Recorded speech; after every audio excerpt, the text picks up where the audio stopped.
Hi, my name is Matt Lovelace. This is my informative speech on the H2A Visa Worker Program. Recently, I saw a post on Facebook by WTF Yakima showing a picture of Hispanic males at a hotel in Union Gap with the caption, "Busing illegals into Yakima," which was a false assumption on the part of the poster. To be said, the poster was showing his own racial bias or ignorance. The gentleman pictured were arriving H2A agriculture workers. It was encouraging to me to see the response from commenters admonishing the poster for making the assumption of their immigration status based solely on their skin color. My wife is an HR and H2A director from Chihuahua Orchards LLC. This has given me exposure to the program, as well as given me an education on a subject that I honestly knew little about. My exposure to the H2A program through my wife's work changed my opinion and cleared up my own misconceptions. The H2A visa program is vital to maintain our lagging domestic agriculture workforce. As less and less domestic workers are working in agriculture, growers are finding it difficult to find an adequate workforce to continue supplying our fruits and produce. A brief history of how the program started.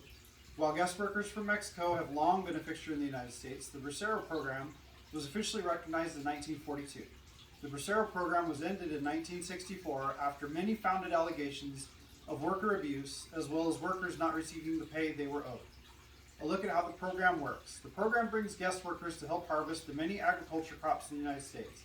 This program has helped thousands of guest workers by giving them employment at a much higher wage rate than they can earn in their own countries.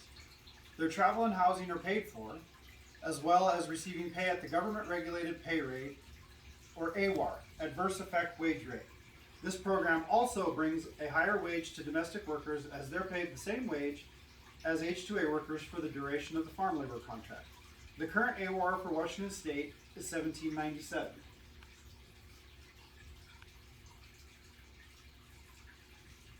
The workers are able to send money to help their families back in their home countries. Minimum daily wages in Mexico range from 50 cents a day to $5 a day depending on the region. The H2A program has strong ties to the Pacific Northwest. Central Washington has a robust agriculture-driven economy. Bringing in guest workers allows the growers to ensure there's enough labor available to grow and harvest the crops that are produced. If the H2A program were to be halted, we would have to start importing fruits and produce from other places, and that would also mean higher prices. The inception of the H2A visa program. The H2A program was started in 1986 under the Reagan administration by the IRCA. The program was implemented to stop the abuse of migrant workers crossing illegally into the U.S. It was also implemented to stop the displacement of domestic workers.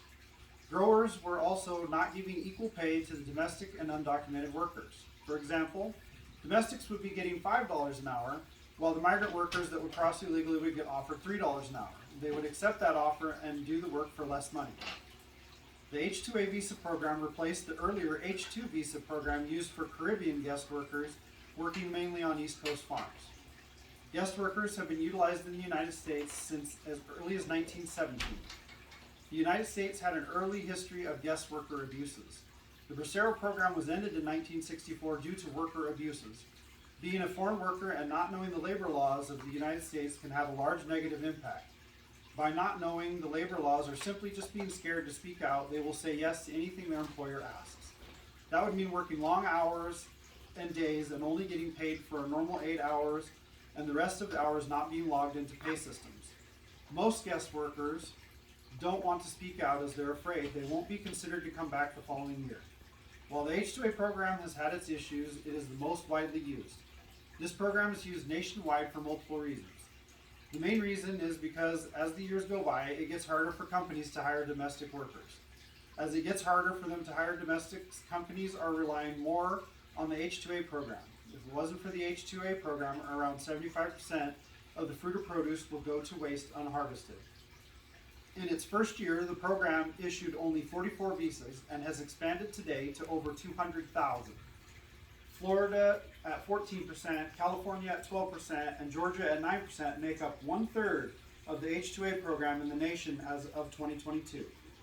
Washington brings in 9% of the program's workers.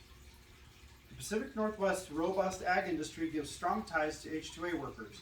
Washington is the U.S.'s #1 producer of apples at 64%. Multiple other agriculture crops are produced throughout Washington. Other crops worked on by H2As include potatoes, onions, asparagus, strawberries, and many more. Lack of domestic-based workforce and the newly implemented overtime laws in Washington State have led to heavy use of the H2A visa program.